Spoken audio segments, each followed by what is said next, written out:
সুপ্রিয় দর্শক, আসসালামু আলাইকুম। সকলকে জানাচ্ছি আমার পক্ষ থেকে আন্তরিক শুভেচ্ছা ও অভিনন্দন। দেখেন, ভালোবাসার টানে অনেক দূর থেকে আমার কাছে এসেছে অনেক লোকজন।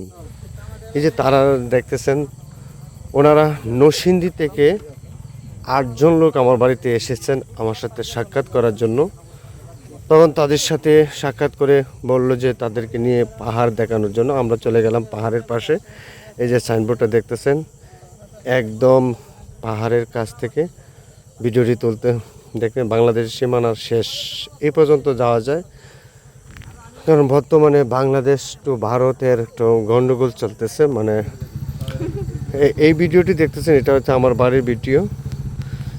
তারা যখন আমি বিদায় দিলাম সেই মুহূর্তে বলতেছে যে ভাই আমাদেরকে নিয়ে একটা ভিডিও করেন। তখন আমি তাদেরকে নিয়ে একটা ভিডিও করলাম। দেখেন, আর ওই হুজুরাও এসেছেন অনেক দূর থেকে পাহাড়ের প্রাকৃতিক দৃশ্য দেখার জন্য।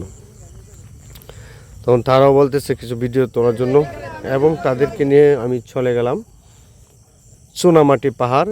এটা দুর্গাপুর অবস্থিত একটা স্থান, যে স্থানের মাধ্যমে কিছুদিন আগে অর্থাৎ 2024 সালে ইত্যাদি অনুষ্ঠান হয়েছিল। তখন এই ইত্যাদি অনুষ্ঠানেও আমি যাইতে পারি নাই, কিন্তু এই স্থানে আমি গিয়ে তাদেরকে দেখালাম এই প্রাকৃতিক দৃশ্য।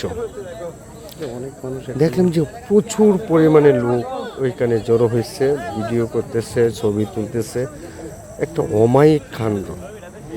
আর প্রাকৃতিক দৃশ্যটা এত সুন্দর যা কল্পনা করা যায় না। ভিডিওটি লক্ষ্য করেন। তখন ওইখানে অনেক মানুষই আমাকে বলতেছে, ভাই আমাদেরকে নিয়ে একটা ভিডিও করেন, আপনি সেলিব্রিটি মানুষ। আমি বললাম যে সেলিব্রিটি আমি এখনো হইতে পারি নাই, যদি আপনাদের ভালোবাসা আমার সাথে থাকে তাহলে আমি অবশ্যই আরও সামনের দিকে এগিয়ে যেতে পারবো। তখন আমি নিজেই ক্যামেরাম্যান হয়ে গেলাম, একাই ভিডিও করলাম আপনাদেরকে দেখানোর জন্য।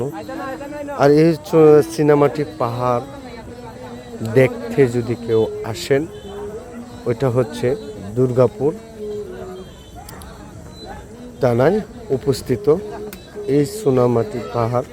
সারা বাংলাদেশে এই স্থানটাকে চিনে।